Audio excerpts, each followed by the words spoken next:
여러분 안녕하십니까? 라디오 전망대 이용선입니다.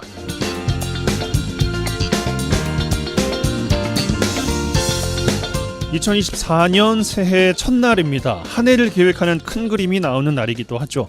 오늘 윤석열 대통령이 새해 대국민 신년사를 내놨는데 민생을 9번이나 사용하면서 민생 회복의 한 해로 만들겠다고 말했습니다.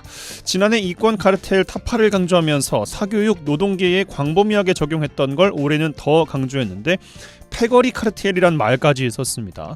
자기들만의 이권과 이념에 기반을 둔 집단을 두고 부패한 패거리 카르텔이라는 다소 격앙된 표현을 사용했는데요. 국회 인사청문 보고서가 없는 인사와 그 인사들로 채워진 국정운영사령탑, 그리고 총선을 앞두고 그 인사들을 전면에 내세우는 돌려쓰기 인사는 이권 이념을 구심점에 둔 패거리 카르텔과 다른 건지 질문하고 싶습니다. 극성 지지층에 둘러싸인 정치 또한 패거리가 아니라고 할 수 있을지 국민들이 보기에는 비슷할 텐데 말이죠. 올해에는 선한 영향력으로 똘똘 뭉친 카르텔들이 강력해지는 한 해가 되기를 바랍니다. 오늘 라디오 전망대가 준비한 소식입니다. 지역 소식들 뉴스 브리핑 통해서 들어보고요. 라디오 전망대 본격 정치 시사 토크 털어보러 한 주간 도정 소식 이어집니다. 올 한 해도 날카로운 질문과 지역의 다양한 이야기들 충실히 전해드리는 라디오 전망대 만들도록 최선을 다하겠다는 말씀 드리겠습니다. 2024년 1월 1일 라디오 전망대 잠시 후에 시작합니다.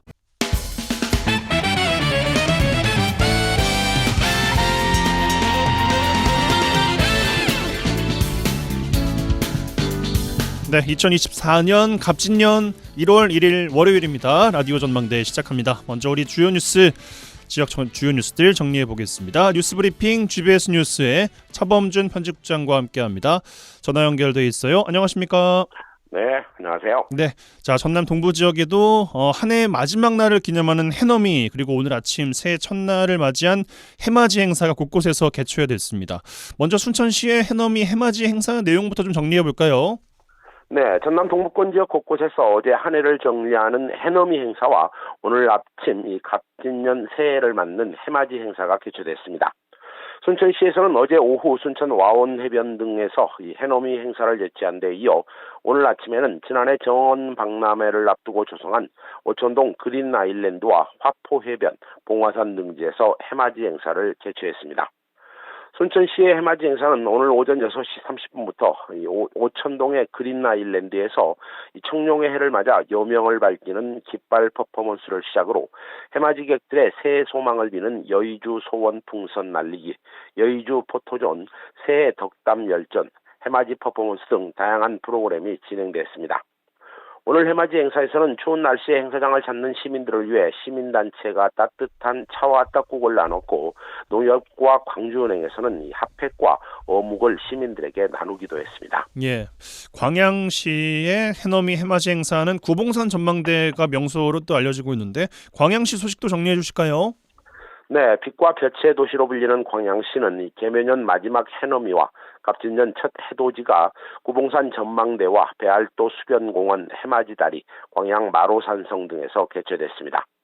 특히 해발 473m 산 정상에서 설치된 이 구봉산 전망대는 광양만의 광활한 풍경을 마주할 수 있는 것으로 아름다운 석양과 야경, 장엄한 일출을 자랑하고 있어 시민들의 해맞이 장소로 각광받고 있습니다. 광양시는 광양시가 국토의 중앙을 남북으로 달리는 자오선에 해당하고 이 정남에 자리 잡아 정오의 햇살처럼 볕이 잘 드는 양지로 특별한 일몰과 일출을 자랑한다며 오늘 해돋이를 찾은 시민들이나 관광객들의 이 푸른 청룡처럼 높이 비상하는 희망찬 갑진년 새해를 맞이하기를 바란다고 메시지를 냈습니다. 예, 여수시의 대표적인 장소는 향일암 아니겠습니까? 어제 저녁부터 각종 또 행사가들이 개최가 됐어요. 네, 여수시는 지역의 대표적인 해넘이 해맞이 장소인 돌산읍 향일암에서 어제 저녁 자정에 제야의종 타종에서 해맞이로 이어지는 새해 일출제를 개최했습니다. 향일암 이외에서도 오동도와 무술목 등 관내 20여 곳에서 여수의 해맞이가 분산 개최됐습니다. 어제부터 오늘 아침까지 새빛 새 출발 해를 품은 인포 향일암이란 주제로 열린 여수시의 일출제는 어제 저녁 11시 향일암 일출광장에서 개막 행사를 비롯해 일몰과 일출 감상, LED 소원 촛불 발치기, 향일암 종각의 제야의 종 타종 등의 프로그램이 진행됐습니다. 특히 소원지, 소원패 달기, 행운 열쇠고리 만들기, 소원 엽서 보내기 등의 다채로운 행사도 함께 개최되었습니다. 여수시의 이번 일출제에는 한화 에어로스페이스의 여수 사업장 후원으로 신년 불꽃쇼가 펼쳐지기도 했는데, 이 고흥군에서는 오늘 아침 영남면 남열 해돋이 해수욕장과 우주발사 전망대에서 갑진년 새해 청룡 연날리며 소원 빌기 등 각종 해맞이 행사도 개최됐습니다. 예, 어디에서 새해를 맞이하셨든 원하신 소망 다 이루어지기를 기원하겠습니다. 자, 광양으로 가겠습니다. 광양시가 새해를 앞두고 지역사회 조사 결과를 발표했어요. 지역의 사회 지표를 확인할 수 있는 자료가 되고 있네요. 네, 광양시가 새해를 앞두고 시민의 삶과 직결된 이 사회적 관심사나 생활 수준, 또 정책적 요구사항 등을 조사한 2023 광양시 사회조사 결과를 공표했습니다. 조사 결과에 따르면 광양 시민들이 생각하는 저출산 문제의 해결 방안으로는 영유아 보육과 교육비 지원 확대가 29%, 임신 출산 지원 확대가 16.5%로 응답했고, 이상적 자녀의 수는 2명이 63.6%로 가장 높게 조사됐습니다. 이번 조사에는 광양 시민들의 월 평균 가구 소득도 함께 조사됐는데요. 광양 시민들의 가구 소득은 월 200에서 300만 원 미만이 17.6%로 가장 높았고, 시민 10명 중 8명이 현재 본인이 소득이 있다고 응답했고, 소득의 만족도는 보통이 48.2%, 생계 유지 어려움은 48.4%가 어려움이 있다고 밝혔습니다. 광양 시민들의 일자리 충분도는 보통이 43.1%로 가장 높았고, 일자리에 대한 전반적인 만족도는 30.8%, 또 일을 하지 않는 분들을 대상으로 물은 일을 하지 않는 주된 이유로는 육아나 가사가 38.1%로 가장 높게 조사됐습니다.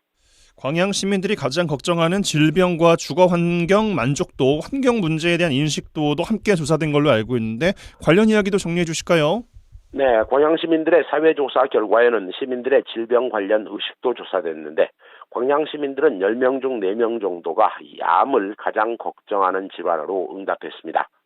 이 질환을 걱정하는 이유로는 삶의 질 저하가 30.4%를 차지해 높은 것으로 분석됐습니다.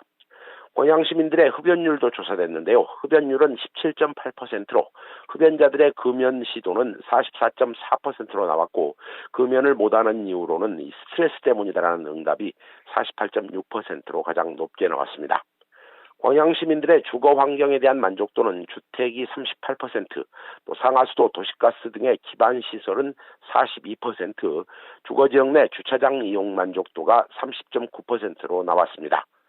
광양 시민들의 평균 주택 거주 기간은 31년으로 향후 10년 후에도 광양시에 계속 거주하겠다는 응답이 63.1%로 높았습니다.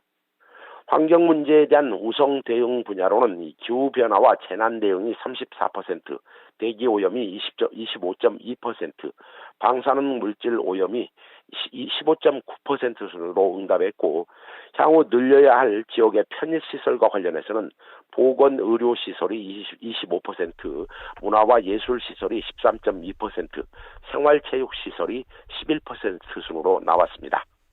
지역 노인들이 겪고 있는 어려움으로 이 건강 문제가 44.2%, 경제적 어려움이 18.7% 순으로 나왔습니다. 예, 알겠습니다. 자, 순천에서 마무리하죠. 순천시가 지난해 말 대한민국 문화도시 승인 대상도시로 선정이 됐어요.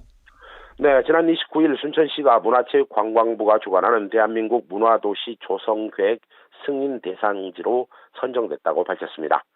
전국적으로 순천시와 진도군, 전주시 등 전라권 3개 지역을 포함해 전국의 총 13개 지역이 선정된 이 문화도시 조성 계획 승인 대상 지역은 앞으로 1년간 예비 사업을 추진한 뒤에 이 문화도시 심의위원회의 심사를 거쳐 올해 말 대한민국 문화도시로 최종 지정됩니다.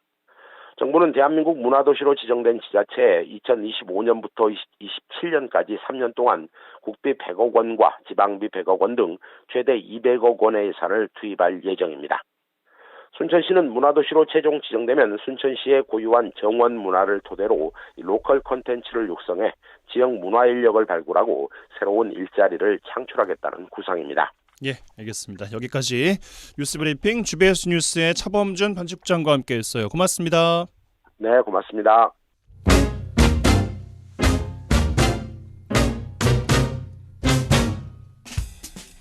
1시간만 투자하세요. 지역 이야기를 모아 전해드립니다. 지역 시사는 역시 여수 MBC 이용선의 라디오 전망대.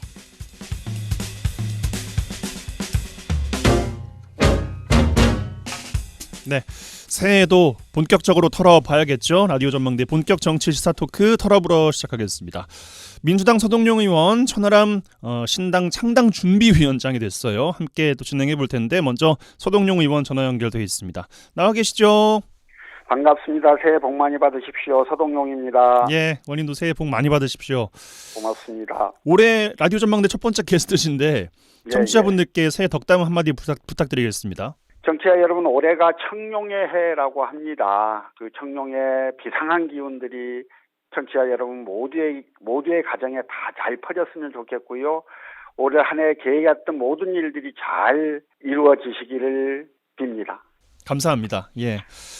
그 앞에서 소개를 드릴 때 그 뭐 의원님의 소개는 뭐 달라진 것이 없는데 그 천하람 당협위원장의 소개가 좀 달라졌단 말이죠. 예. 국민의힘을 탈당하고 이준석 신당에 합류를 이제 했고 창당 위원장을 맡았는데 어떤 말씀 좀 주고 싶으십니까? 예. 정치인에게 탈당이라는 게 굉장히 그 큰 결단과 용기가 필요한 일이지요. 그래요. 천하람 위원장도 그동안 지지해준 당원들의 응원을 뒤로하고 탈당을 하는 것이었기 때문에 큰 고민과 결단의 용기가 필요했을 텐데요. 정치개혁을 위한 천하람 위원장의 진심을 응원합니다. 그리고 무운을 빌겠다는 말씀을 드리고 싶고요. 내년 총선에서 건전한 보수 정치를 복원하는 데 큰 역할을 해주시기를 당부드립니다. 예. 알겠습니다. 그리고 또 신당 이야기가 또 나오고 있지 않습니까? 이낙연 전 대표와 이제 이재명 대표께서 지난 주말에 만났습니다만 뭐 입장차만 확인하고 1시간 만에 이제 또 헤어지셨고. 오늘은 이낙연 전 대표께서 행주산성에 올라가서 뭐 한판 승부를 펼치겠다라는 워딩을 또 사용하셨는데 언론에서 해석은 주로 민주당 내 친명 세력을 겨냥했다 뭐 이렇게 분석이 되고 있던데 어떤 말씀 주고 싶으십니까? 말씀 여러 가지 의미들이 있을 텐데요. 표현 하나를 가지고 제가 해석을 해드리는 건 좀 그럴 것 같기는 하고요. 저는 이제 지난주 토요일 그 두 분 전현직 대표의 만남이 그렇게 끝난 거에 대해서 굉장히 아쉬움이 큽니다. 예, 당의 통합을 위해서 전향적인 대화를 나누기를 좀 기대했는데 그 이낙연 전 대표는 무조건 당대표 내려놔라 비대위 체제로 가야 한다 요 주장만 하셨고 이재명 대표는 당이 통합해야 한다는 말만 강조해가지고 타협점을 찾지 못하고 헤어진 거 아닙니까? 이게 어떤 정치행위 명분 쌓기에 그쳤던 게 아닌가라고 하는 아쉬움이 있어서 실질적 통합을 위한 대화가 이루어지지 못한 점에 대한 깊은 아쉬움을 좀 말씀을 드립니다. 지금 이제 이낙연 전 대표님은 어쨌든 뚜벅뚜벅 가시는 것 같은데요.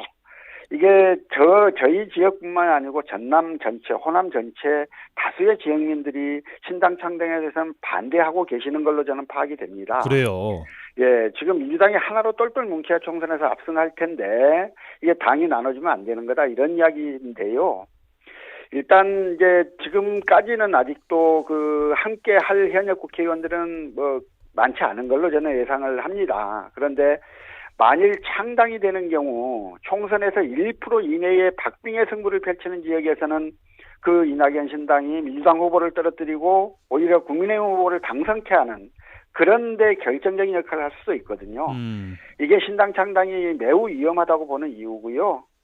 그래서 이제 지금이라도 당의 대표를 지내고 전임 정부와 국무총리 그리고 대선 경선에 임했던 당의 어르신이기 때문에 조금 더 넓은 아량과 포용을 보여주시기를 바란다는 말씀을 좀 드리고 싶고 또 한편 민주당 지도부도요. 마지막까지 탈당을 막고 민주당이 하나 되기 위한 설득 작업을 계속 해야 될 겁니다. 그래서 양쪽에 다 그런 말씀을 좀 드리고 싶고요. 이번 총선처럼 중요한 총선이 없는데 이 총선이 그 적정 분열을 통해서 야권이 그 폭망하는 이런 사태로 진척되지 않도록 더 막을 수 있는 노력들을 저희도 더 하겠다는 말씀드립니다. 뭐 끝까지 이제 규합을 강조하고 계시는 건데 그 이낙연 전 대표께서 말씀 주신 것처럼 뭐 당의 어른이라는 표현을 쓰셨고 뭐 호남의 큰 정치인이면 이제 변함이 없는 사실이잖아요. 호남의 현역 의원분들 중에서 파악하시기로 뭐 미동은 전혀 없습니까? 일단 뭐 저는 파악을 못했어요. 그래요. 혹시 이제 내부적으로 제가 모르게 어떻게 대화가 진행이 되는지는 모르겠는데요. 제가 아는 바로는 없습니다. 알겠습니다. 이석현 전 국회 부의장이 이제 탈당하면서 신당에 합류하겠다라는 메시지를 냈고, 그럼 뭐 앞으로 탈당이 예상되는 규모나 인물들 뭐 호남 제외하고는 파악하신 게 좀 있으십니까? 최근에 이제 이석현 전 부의장하고 최성전 고양시장은 두 분이 하셨는데요. 여전히 그분들의 발표에도 불구하고 그 현역 국회의원들 중에서는 저는 아직 파악을 못하고 있고요. 이제 공천 과정에서 어떤 변수가 작용할지는 알 수가 없습니다. 그러나 민주당 경선에서 탈락한 인사들이 거기를 간다고 하더라도 이런 식의 이삭죽기식 입당을 통해서는 국민들에게 감동을 줄 수 없지 않겠습니까? 그리고 정치 핵심의 이미지와도 맞지 않을 것 같고요. 예, 그래서 뭐 이후의 과정을 뭐 정확하게 예측하기는 어렵긴 합니다만 그렇게 큰 러시는 없을 것 같다 하는 정도의 생각을 하고 있습니다. 큰 러시는 없을 것 같다.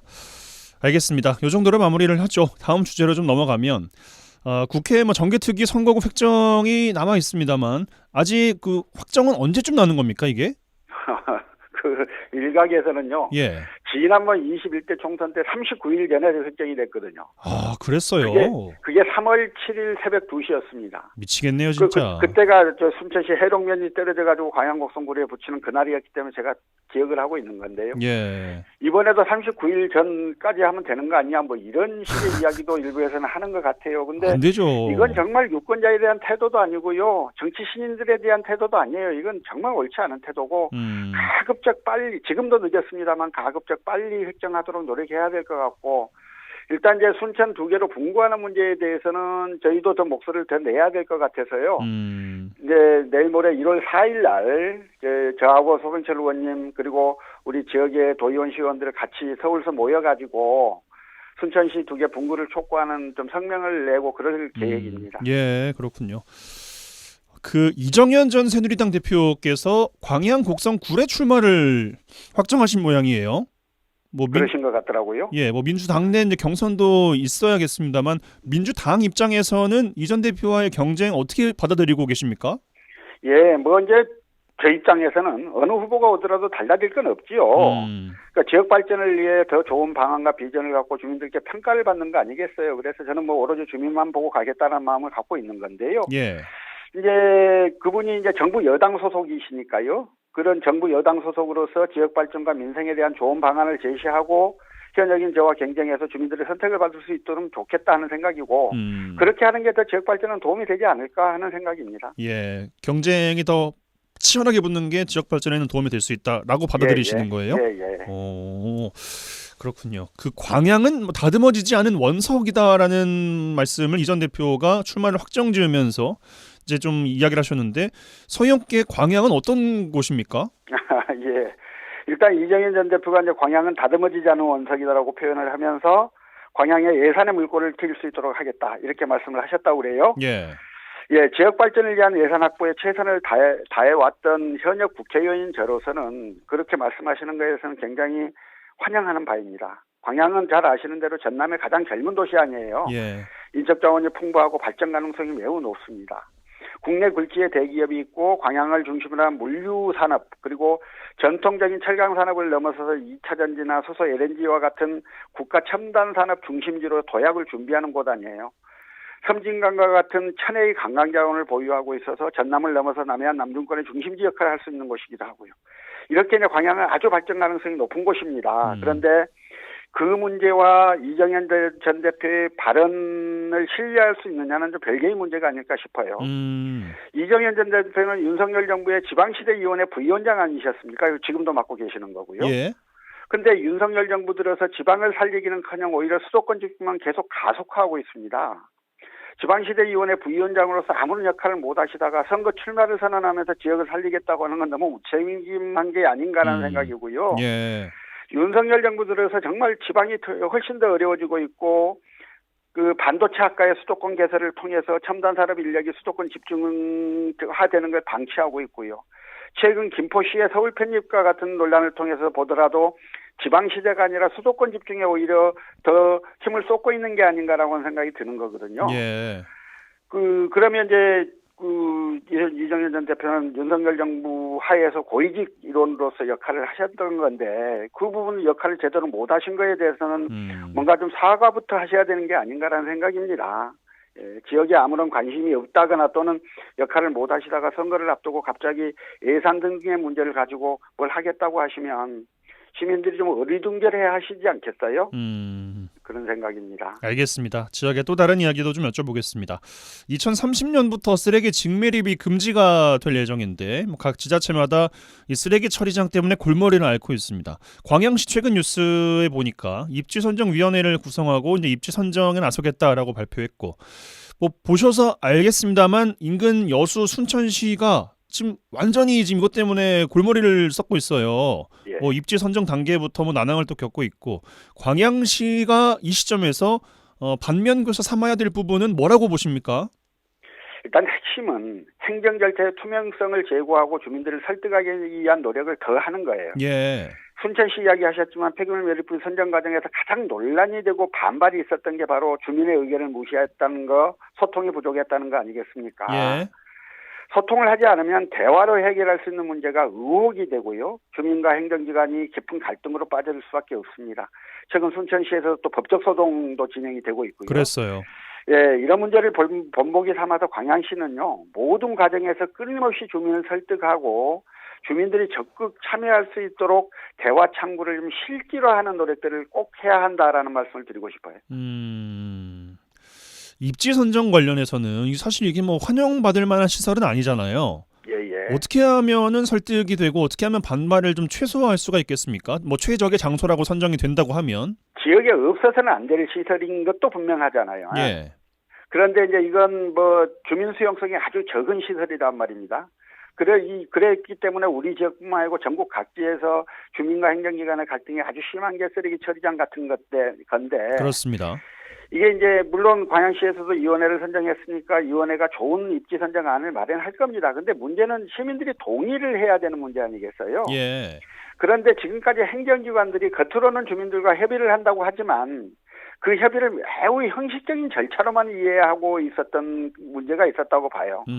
그러니까 딱 법에 정한 기준대로 주민 그 의견 청취 절차나 이런 것들을 아주 형식적으로 하고 있기 때문에 주민들이 제대로 된 그 말씀을 좀 의견을 제시하고 이럴 기회들이 없었던 거거든요. 그러니까 뒤에서 의혹이 생기고 다시 주민들끼리 모여서 또 반대를 하는 이런 일이 발생하는 거거든요. 그래서 주민들을 적극적으로 만나고 설득하고 여기가 아니면 다른 데 어디가 좋겠는지에 대해서 의견들을 구하고 하는 정말 실질적 대화, 실질적 소통의 과정들이 꼭 필요하다. 그리고 그렇게 되면 주민들이 저는 설득할 수 있다고 봐요. 지금까지 예컨대 이제 방패장 문제나 예전에 그런 경우들이 있지 않았습니까? 예. 수많은 주민과의 그 토론과 대화를 통해서 입지를 선정해내고 입지가 선정된 지역에 일정한 좀 인센티브를 주는 이런 방식을 통해서 해결한 전례들이 있기 때문에 지금 꼭 지자체들이 그 필요한 자세는 바로 이와 같은 부분이 아닌가 싶습니다. 예. 알겠습니다. 자, 마지막 질문을 좀 드려야 될 것 같습니다. 뭐 이제 22대 총선에 이제 출마를 하시겠잖아요? 뭐 아직 공식적으로 공식화하신 것은 없습니까? 예. 뭐 하신다면 뭐 선거법상 저희가 이제 언제까지 인터뷰를 고정적으로 예, 마련할 예. 수 있을지는 모르겠습니다만 예. 뭐 몇 개월 안 남았습니다. 이제 21대 국회가 남은 임기 동안 어떤 것에 좀 주력해서 활동을 하시겠습니까? 일단 이제 저희가 그동안에 했다가 못했던, 그러니까 추진했다가 못했던 거가 이제 가장 큰 게 저는 의과대학 문제예요. 그래서 그 문제는 이제 남은 내년 5월 31일까지 올해 5월 31일까지 임기니까 그거는 꼭 좀 하겠다는 말씀을 드리고요. 예. 그 제가 지난 총선 당시에도 코로나 상황이었습니다. 그리고 초중선 이후에 코로나가 더욱 퍼져서요. 마을회관이 폐쇄되고 모든 행사가 취소되고 식당에서 한꺼번에 밥을 먹을 수 있는 사람의 숫자도 4명 이내로 제한되고 그러지 않았습니까? 그랬어요. 예. 네, 그런 상황이 있었고 또 제 지역구가 순천시, 해령면, 광양시, 곡성군, 구례군 이렇게 보니까 제가 뭐 어떤 노력을 하더라도 주민들을 많이 뵙는 게 굉장히 한계가 있어서 이제 그런 부분들에 대한 지적들을 해주신 분들도 계시고요. 그래서 어쨌든 남은 기간 동안이라도 더 많이 주민들을 만나고 주민들의 지혜를 구하겠다. 나라 발전과 지역 발전은 역시 많은 시민들이 주시는 해안이 담긴 그러한 말씀들이 저한테 큰 힘이 될 테니까요. 더 많이 지역 주민들을 만나고 말씀 듣는 그런 시간을 갖겠다는 게 지금 남은 기간 동안 제가 하고 싶은 일 중에 하나이기도 합니다. 예, 알겠습니다. 이번 주 인터뷰는 이 정도로 마무리하죠. 더불어민주당 소동룡 의원과 말씀 나눴습니다. 고맙습니다. 고맙습니다.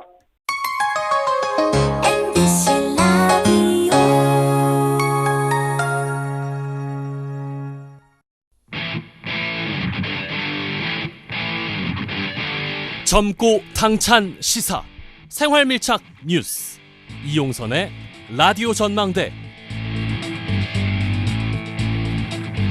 네, 라디오 전망대 본격 정치 시사 토크 털어보러 이어갑니다. 소개가 바뀌어야겠어요. 이분에 대한 소개가 천하람 가칭 개혁신당 창당 준비위원장 전화 연결되어 있습니다. 나와 계시죠? 네, 안녕하세요. 개혁신당의 창당 준비위원장 천하람입니다. 예, 새해 복 많이 받으십시오. 일단. 아유, 네, 복 많이 필요할 것 같습니다. 그러니까요. 네, 다들 많이 받으시고 또 건강하십시오. 신당 창당이 위원장님께 새해 복이 되겠습니까?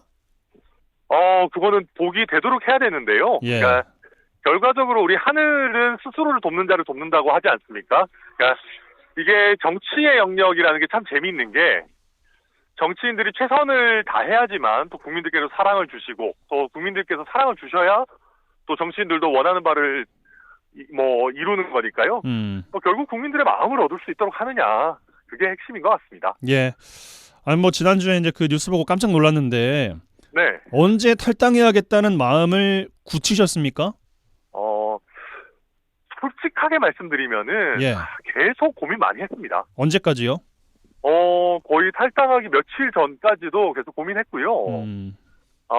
이게 이제 제가 정치적으로 약간 얘기를 하자면은 정치 문법으로는 저는 신당 합류 확신이 있었고 신당 무조건 간다 그랬습니다. 국민의힘은 도저히 고쳐서도 못 쓸 정당이고 역사의 뒤안길로 살아야 됩니다. 이렇게 해야 되는데 저는 그러고 싶지가 않더라고요. 네. 그리고 실제로 우리나라에서 신당을 한다라는 것이 그렇게 간단한 일은 아닙니다. 그렇죠. 예, 그렇기 때문에 계속해서 고심이 있었고 또 개인적으로는 당내에서 개혁 성향이라고 하는 분들이 목소리를 내다가 탈당을 하거나 상대 정당으로 건너가는 것이 저는 좋은 선례라고 생각하지 않습니다. 왜냐하면 소신파들이 설 자리가 그만큼 줄어드는 것이기 때문에 예. 저는 그런 면에서도 이게 과연 좋은 선례인가, 그리고 또 당내에서 개혁을 이어갈 가능성은 전혀 없는가에 대해서 끝없이 고민을 했고 제가 지금 당에서 남아서 개혁하겠다고 하시는 분들 계시기 때문에 불가능하다라고 생각하는 것은 아니고, 다만 대한민국 정치라든지 이런 점을 봤을 때 새로운 신당을 차려서 좀 근본적인 개혁을 시도하는 것이 필요하고 또 오히려 좀 더 성공 가능성도 높다, 그렇게 판단했습니다. 성공 가능성이 높다. 네. 알겠습니다. 여쭙고 싶은 게 많은데 시간은 좀 제한되어 있어서 뭘 좀 여쭤봐야 되나 싶은데 네. 그 이준석계라고 불리는 것에 대한 아쉬움을 언급하신 적이 있어요. 저희 인터뷰에서. 그럼요. 국민의힘 당대표 선거를 치르실 무렵으로 저는 기억을 하는데 네. 그러면 이준석계, 이준석 사단으로서 좀 더 천하람이라는 이미지가 공고해진 것 아닌가라는 생각이 드는데 어떤 답변 주시겠습니까? 네, 당분간은 아마 그럴 겁니다. 그러니까 거기에 대해서 제가 솔직하게 말씀드리면 그렇게 유쾌하지는 않습니다. 예. 왜냐하면 정치인이라는 것은 당연히 누구나 본인이 하나의, 우선이죠. 그럼요. 하나의 예. 독립된 주체로서 우뚝 서고 싶은 것이 솔직한 마음 아니겠습니까? 예. 그래서 그리고 이왕 어떤 누구 밑에 들어가가지고 줄을 서려면은 제가 대통령한테 줄을 서지. 굳이 왜 또 이준석계, 이준석 치즈 이런 얘기 듣는 거 유쾌한 일은 아니죠. 근데 다만 저는 남들은 어떻게 보실지 몰라도 저는 대등한 동지적 관계, 어떤 건전한 경쟁도 할 수 있는 사이라고 생각하고 저와 이준석 대표 간에는 그렇게 생각합니다. 다만 현재로서는 정치적 체급의 격차가 많이 나기 때문에 결국 그런 부분은 제가 정치적인 체급을 높여서 이 개혁신당이라는 것이 이준석 대표의 사당이 아니라 정말로 다양한 주체들이 민주적으로 서로 경쟁할 수 있는 당이다라고 만들어 가야 된다. 그래서 저는 오히려 천하람이라고 하는 정치인이 어느 정도로 빠르게 이준석 대표와 대등한 관계로 성장하느냐 하는 것에 신당의 성패도 꽤 많이 영향을 받을 거다, 그렇게 봅니다. 그렇군요. 네. 그러겠죠. 또 탈당 그 기자회견을 지난주에 하신 이후에 기자들과의 질의응답에서 순천 출마를 최우선으로 고려하고 있다, 이렇게 밝히셨어요. 그럼요. 순천 출마는 확실합니까? 저는 솔직히 말씀드리면은 거의 개인적으로는 순천 출마하고 싶습니다. 하고 싶습니다는 뭐죠? 왜냐하면은 저도 4년간 나름대로 열심히 했고, 그렇죠. 우리 라디오 전망대를 통해서 매주 이렇게 또 인사도 드리고 했는데, 예. 저는 당선 가능성 있다고 믿고 또 성적표를 받아보고 싶습니다. 그 제 마음이 강하고 다만 제가 이제 기자회견 때도 그렇고 좀 약간 이렇게 좀 정치적으로 연마된 것 같은 발언을 드리는 거는 천하람이 어디에 출마할지 모르도록 하는 게 하나의 또 전술입니다. 그래요? 예, 지금 이제 국민의힘 의원들 특히 대구 쪽이라든지 뭐 이런 쪽에서는 이준석 천하람이 도대체 어디 출마하느냐를 가지고 정말 많이들 궁금해하고 약간 걱정하시는 분들도 있고 그렇습니다. 예. 그래서 그런 형태로 이제 전략적인 모호성을 어느 정도 남겨두는 것이 또 신당에 있어서도 필요한 점이고 또 뭐 제 입으로 말하기 그렇지만 저도 나름대로 신당에 있어서 주요한 자산이기 때문에 신당의 구성원들과도 제가 어느 지역에 어떤 형태로 출마할지에 대해서 상의할 수 있는 최소한의 공간은 남겨둬야 된다. 그렇지만 저는 가능하다면 아니라 정말 되도록 꼭 순천에 출마하는 것이 저는 맞지 않나 싶습니다. 왜냐하면 이미 당을 옮기는 것 자체가 어찌 보면 지역에 계시는 분들 입장에서 큰 변화거든요. 근데 또 그러면 지역구까지 옮기겠다. 이거는 저는 좀 과하지 않나 생각합니다. 뭐 본인으로서는 그럴 수 있는데 뭐 말씀하신 신당 입장에서는 한 명이라도 더 당선이 되는 곳에 한 명이라도 더 나가야 되는 게 중요하지 않겠어요?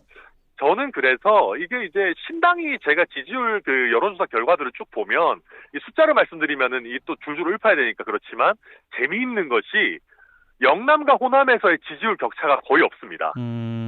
오히려 어떤 조사들을 보면은 영남보다 호남에서 꽤 괜찮은 결과들이 나오는 데들도 있거든요. 그래서 저의 이제 당장의 목표는 물론 제가 신당의 창당준비위원장으로서 당분간은 중앙에서 신경을 많이 써야 되겠지만 결국 그 과정을 통해서 호남에서 전반적인 지지율을 높여서 제가 순천에 출마해도 한 석을 가지고 올 수 있다라고 하는 확신을 우리 신당 구성원들에게 드려야 되는 것이거든요. 그렇다라고 한다면 뭐 저도 좋고 뭐 신당 구성원도 좋고 누이 좋고 매부 좋은 거 아니겠습니까? 그래서 아마 1월 동안에 저의 과제는 순천에서 신당으로 뛰어서 천하람이 당선될 수 있을 정도의 신당의 어떤 존재감과 지지율을 만들어내는 것이다. 저는 그렇게 생각하고 또 그럴 계획입니다. 왜 자꾸 질문을 드리냐면 물론 이제 저희가 말씀 주신 것처럼 4년째 라디오 전망대에서 이제 인터뷰를 이어오고 있는 것이 뭐 이제 지역에 기반이 있으시기 때문도 가장 큰데 물론 또 성실하게 인터뷰를 또 해주셔서 아주 감사드리는 마음이지만 그 오늘 서울역에서 신년 할애회 하셨잖아요. 개혁신당에서. 그렇죠. 말씀하시기로 5개 시도당 준비 지역에 전남 지역이 빠져 있어요. 서울, 경기, 인천, 대구, 경북 5개 지역을 언급하신 걸로 알고 있는데 그러면은 전남의 천하람 순천 출마는 물 건너간 게 아닌가 저는 보면서 이런 생각이 들었거든요. 그렇지 않습니다. 제가 그래서 바로 연달아 이어가지고 5개부터 우선 만들고 전국 시도당을 만들겠다라고 말씀드렸는데 왜 그럼 5개를 먼저 만드느냐 하면 저희가 지금 이제 신당의 뜻에 공감하시는 분들 사실상 예비 당원으로 모집을 많이 받았습니다. 그중에 말씀하신 5개 지역이 아마 한 3,000명 이상의 신청이 있는 지역들입니다. 대부분. 그러니까 그중에 뭐 예컨대 3분의 1 정도씩만 실제로 당원으로 등록을 하신다고 해도 시도당 기준이 1,000명을 쉽게 넘을 수 있는 지역들이고요. 전남이나 광주나 전북도 많이 지원이 있지만 그 상기 5개만큼은 아닙니다. 그래서 저희가 창당은 최대한 빠르게 5개 시도당이 최소 요건이니까 그거를 해놓고 전국 단위 시도당 체계는 좀 이어서 만들겠다는 것이고 제가 그래도 나름 명색이 창당준비위원장인데 전라남 도당이 없는 것은 말이 안 됩니다. 당연히 만들 겁니다. 그래요. 신당 합류에 참여할 현역 국회의원은 있습니까? 일단 저희에게 확실하게 합류하겠다라고 하신 분들은 계시고요. 있어요? 확실하게 하겠다라고? 네, 근데 이제 다 제가 얼마 전에 기자회견 했잖아요. 사람 마음이라는 게 바뀝니다. 그래서 사실은 본인이 소통관이든 어디든 공식적으로 서서 합류합니다라고 하기 전까지는 뭐 합류한 게 아니죠. 그럼 확실한 게 아니네요, 그러면. 그럼요. 그래서 이제 각자의 어떤 결단을 뭐 저희는 당연히 기다리고 있는 것이고 다만 저희 측에 신당 측에 신당에 꼭 합류하고 싶다라고 의사를 현재 밝히고 계신 분들 그리고 어떤 형태로 시점을 조율해서 발표를 할지 저희와 상의하고 계신 분들은 계십니다. 알겠습니다. 네. 너무 이제 큰 덩어리가 바뀐지라 저희가 인터뷰 시간에 좀 많이 할애를 했는데 아유, 감사합니다. 총선 관련돼서 뭐 그 개혁신당의 메시지, 개혁신당은 도대체 뭘 하려고 하는 곳인가를 또 아셔야 총선에서 또 생각을 또 하실 거 아니겠어요? 그럼요. 어떤 말씀 주고 싶으십니까? 저희는 응용 문제를 풀어내는 정당이 되고 싶습니다. 음. 우리가 뭐 저출산이나 뭐 지역 소멸이나 뭐 양극화 같은 정말 어려운 문제들을 정치가 해결을 해야 되는데, 그럼 왜 이런 부분들을 정치가 해결하지 못할까라고 하면 국민들께 신뢰를 못 받아서이기도 하고, 그런 부분까지 정당들이 신경 쓸 여력이 없어서 그런 것이기도 합니다. 왜? 기본 문제에서 풀다가 막히거든요. 그러니까 기본 문제라고 하면 정당 내의 운영이 민주적으로 합리적으로 이루어지고, 당과 대통령의 관계가 뭐 정말 뭐랄까요, 뭐 제대로 독립적으로 굴러가고, 뭐 어떤 당 대표를 방탄하기 위해서 당이 말을 바꿀 필요가 없고, 그런 것들은 어떻게 보면 기본 문제들이거든요. 근데 그런 기본 문제들조차 제대로 잘 풀어내지 못하고 있다 보니까, 아니 너네 당도 제대로 운영 못해가지고 맨날 무슨 비상대책이다라고 하는 정당에서 무슨 저출산과 지방소멸을 논할 수 있느냐, 연금개혁, 교육개혁을 얼마나 그러면 제대로 어떤 용기를 가지고 할 수 있느냐, 그런 면에서 국민들의 신뢰를 못 받는 겁니다. 그래서 정당이나 아니면 정치인이 제대로 문제를 해결하기 위한 기본 전제는 헛짓거리를 안 하는 겁니다. 그래서 저희는 그런 면에서 좀 이상한 짓을 안 하면서 오히려 정말 중요한 문제들에 대해서 실질적인 해결책을 고민하고 구체적인 해답을 내놓는 응용 문제를 풀 수 있는 뭐 좀 아무튼 현대 대한민국에 좀 어울리는 그런 정당이 되고 싶고요. 대한민국에 좀 더 나은 미래를 만들겠다라고 하는 것과 뭐 맞닿아 있는 말씀 아닌가 생각합니다. 예, 알겠습니다. 또 뭐 지역 이야기 뭐 신경 쓸 시간이 좀 많지는 않으셨을 것 같은데. 네. 지역 그 국민의힘 순천갑 당협위에서는 반응이 좀 어떻습니까? 당연히 마음 아파하시죠. 예. 마음 아파하시고 특히 이제 뭐 시의원도 계시고. 네, 국민의 이세훈 시의원 같은 경우는 하루아침에 이제 같이 활동하던 당협위원장이 사라진 것 아니겠습니까? 그래서 이세훈 시의원에게 지금 뭐 필요한 인수인계 같은 것들도 하고 있고 굉장히 미안한 마음입니다. 특히 순천 지역에서 국민의힘 당원으로 활동하고 적극적으로 특히 하셨던 분들 같은 경우에 쉬운 일은 아니거든요. 그러다 보니까 좀 죄송스럽게 생각하고 있고, 결국은 그런 죄송스러운 마음만큼이나 뭐 단순히 뭐 당선되고 안 되고 이런 문제도 중요하겠지만 대한민국 정치에 좀 쓸모 있는 일을 해서 천하람 위원장이 저런 일을 하기 위해서 간 거라면은 뭐 마음 아프지만 어쩌겠냐라는 정도의 말씀을 드릴 수 있도록 해볼 생각입니다. 예, 뭐 지역에 쭉 출마를 하신다고 하면 뭐 인연은 좀 이어질 테니까요. 뭐 네, 그럴 생각입니다. 마지막 질문 한 가지 더 드리고 마무리를 하겠습니다. 그 이정현 전 새누리당 대표께서 광양 출마를 확정하셨어요. 네. 뭐 순천, 뭐 광주, 뭐 광양 여러 군데를 놓고 결국 광양으로 선택을 하신 것 같은데 어떤 말씀 주고 싶으십니까? 우선 이정현 대표께서도 제가 거치에 대해서 고민하고 있을 때 많은 어떤 조언의 말씀들 해주셨는데 또 당이 달라지게 돼가지고 조금 저도 아쉽고 이정현 대표님도 아쉽게 생각하시리라고 봅니다. 제가 이정현 대표님의 개인적인 결단에 대해서 뭐 가타부타 얘기할 생각은 없지만 아마도 광양에서도 과거에 순천에서 이정현 대표님께서 하셨던 것처럼 지역 발전에 정말로 여당의 힘을 끌어오는 그런 힘 있는 정치인을 원하는 그 마음들이 컸다고 제가 알고 있습니다. 그래서 많은 광양에 계시는 이제 시민분들께서 이정현 대표께서 광양에 이번에는 한번 와주셨으면 좋겠다라고 하는 의사 전달을 했던 걸로 알고 있고, 특히 또 고향인 곡성과 인접한 구례까지 선거구로 묶이게 된다면 선거 승산도 있다라고 판단하신 것 같습니다. 뭐 저는 뭐 이정현 대표님 저보다 훨씬 더 높은 차원의 정치인이시기 때문에 당연히 본인에게도 또 지역에도 좋은 선택을 하셨을 거라고 생각합니다. 알겠습니다. 이번 주 인터뷰는 이 정도로 마무리하겠습니다. 고맙습니다. 네, 감사합니다. 네, 지금까지 털어보러 천하람 가칭 개혁신당 창당준비위원장과 말씀 나눴습니다.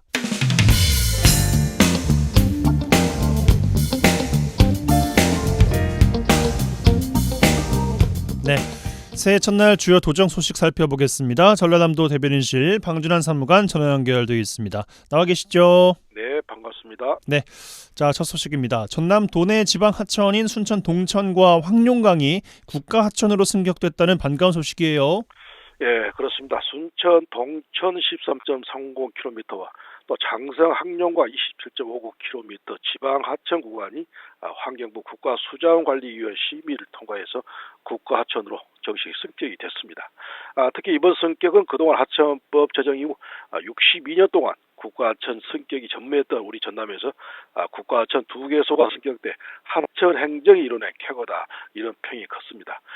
승격된 순천 동천과 항룡강은 연장이 길고 하폭이 커 도심을 관리하는 하천으로 관리 비용도 많이 컸었는데 이제 환경부의 관할 아래 체계적인 관리가 이루어지게 됐습니다. 전남도는 앞으로 나주, 지석천 등 지방하천 150개소 1116km도 중앙부처와 국회 건의를 통해 국가하천 배수 영향 구간으로 지정돼 국비를 지원받을 수 있도록 총력을 다할 계획입니다. 네, 또 전남도가 올해 예산에 역대 최다인 국비 9조 755억을 확보해서 사상 첫 국비 9조 원 시대를 열었어요.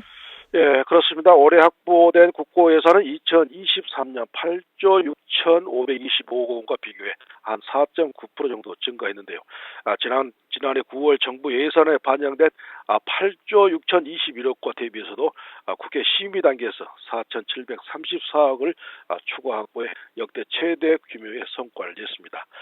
사실 전남도는 국비 확보를 위해 그동안 단계별 전략에 따라 연초부터 수차례 걸친 신규 사업 발굴 보고회와 또 중앙부처 방문을 통해 체계적으로 대응했던 게 아무래도 주요했던 것으로 분석이 됐습니다. 특히 여기서 내년 신규 사업의 경우 110건의 총 사업비만 3조 5천억 규모로 2년 연속 100건이 넘는 신규 사업을 확보해서 성장 동력을 꾸준히 이어갈 수 있게 됐습니다. 아무래도 전남이 강점을 보인 우주와 바이오, 이런 첨단 산업 기반을 활용하는 사업들이 대거 반영이 돼 지역 경제에 아무튼 청신호가 켜진 것만은 사실입니다. 네, 김영록 전남지사가 올해를 지방 소멸 위기 극복의 원년으로 삼겠다도 이렇게 밝혔어요. 예, 그렇죠. 김영록 전남지사가 국가 소멸론까지 나오는 지금 저출산 문제 해결에 적극 나서야 한다며 올해는 모든 정책의 우선을 출산율을 높이는 데 비중을 두겠다, 이렇게 밝혔습니다. 이를 위해 셋째 아이 이상을 낳는 가정에 총 1억 원의 출산 지원금을 지급하는 방안을 지금 시군과 함께 검토하고 있고요. 전국 최초로 제공할 전남형 만원주택도 공급하는데 출산 가정에는 더 넓은 전용 면적을 제공하겠다, 이런 약속도 했습니다. 도 조직에도 상급 상당의 인구 청년 이민국 신설 방침도 내놓아 인구 소멸을 극복하려는 강한 의지를 보여줬습니다. 김 지사는 올해도 국립의대 전남 설립부터 노인 일자리 확대, 또 전남형 치매 돌봄제 실시와 불황 속에서 어려운 도민의 복지를 살뜰히 챙기는데 중점을 두겠다, 이렇게 올해 9대 발전 전략도 조목조목 소개했습니다. 네, 또 고흥 스마트팜 혁신밸리가 청년 농업인 육성과 첨단 기술 보급, 확산의 역할을 톡톡히 하고 있다고요? 예, 맞습니다. 고흥 스마트팜 혁신밸리가 33헥타 규모인데 청년 창업 보육과 임대형 스마트팜, 또 빅데이터 센터까지 첨단 시설을 갖추고 있죠. 그동안 창업 보육 교육은 75명이 수료해 이 중에 60명이 농업 분야에 종사하고 있는데 현재 3, 4기생 92명이 교육 중에 있고요. 실제로 1기 수료생 11명이 여기 입주해 그동안 토마토를 재배해 1인당 평균 1억 원의 매출을 올려 화제가 된 바 있습니다. 임대형 스마트팜의 임대는 3년으로 지난 7월부터 2기 수료생 14명이 추가로 입주해 딸기 등을 재배하고 있는데 지금도 첨단 기술을 배우기 위해 정부하고 지자체, 그리고 정보통신기술, 농자재 생산기업, 학생까지 한 6,100여 명이 현장을 찾은 바 있습니다. 전남도는 스마트팜 혁신밸리를 첨단 농사람 육성의 거점으로 조성해서 2030년까지 스마트 청년 농업인 10,000명 육성에 더 속도를 내기로 했습니다. 네, 또 광양 국가산단이 첨단 신산업 투자 활성화 길이 열려서 글로벌 첨단 전략 산업의 중심지로 거듭나게 됐다, 이런 소식도 있네요. 예, 그렇습니다. 광양 국가산업단지의 첨단 신산업 투자 활성화를 위한 광양 국가산업단지 개발 계획 변경이 승인 고시 됐습니다. 이번 변경으로 그동안 철강 관련 업종에만 묶였던 광양 국가산단 동호안의 입주 규제가 이제 풀리게 됐는데 그동안 전남도는 동호안의 입주 규제 문제를 풀기 위해서 포스코와 함께 국무조정실부터 국토부 또 해수부 등 이 관련 기관을 방문해서 제도 개선과 산단 개발 계획 변경을 줄기차게 건의왔는데 그 결과 관계기관 협의와 심의를 거쳐 이번 개발 계획이 변경 승인돼 기업의 첨단 신산업 분야 투자 활성화 길이 이제 열리게 됐습니다. 앞으로 포스코 그룹은 동호안에 10년간 한 4조 4천억 이상 투자해서 광양 국가산단을 2차 전지와 수소 산업의 허브로 키울 계획인데 우리 도에서도 투자 인센티브 강화 등 투자 환경 개선에 적극 지원키로 약속했습니다. 네, 마지막 소식이에요. 전남도가 최근 유행 중인 호흡기 감염병 발생 현황과 예방 접종 등 대응을 강화하네요. 예, 그동안 코로나19 대응 과정에서 철저한 개인위생 수칙 준수로 지난 2년간 유행이 없었던 인플루엔자, 독감이 올 들어 이례적으로 1년 내내 유행하고 있어 지금 걱정입니다. 전남에서는 최근 예외 환자 1000명당 인플루엔자 환자가 78.6명인데 유행 기준 6.5명에 한 12배로 최고조에 이른 상태입니다. 전국적으로 마이코플라즈마 폐렴과 백일해 같은 이 호흡기 환자 발생 증감이 계속돼 긴장감을 늦출 수가 없는데요. 전문가들도 지난 2년간 인플루엔자 유행이 없어서 지역사회 집단 면역 항체가 떨어져 당분간 유행이 계속될 것으로 진단들 하고 있습니다. 그래서 전남도는 지금 인플루엔자와 코로나19 예방 접종률을 높이기 위해 보건소와 함께 접종을 독려하고요. 의사회에서도 병원 접종자를 상대로 인플루엔자와 코로나19 백신 동시 접종을 권장해 접종률을 더 높여나가기로 했습니다. 네, 전라남도 대변인실 방준환 사무관과 함께했어요. 고맙습니다. 고맙습니다. 네, 새해 첫날 전해드린 라디오 전망대 오늘 준비한 소식은 여기까지입니다. 내일 뵙죠. 이용선이었습니다.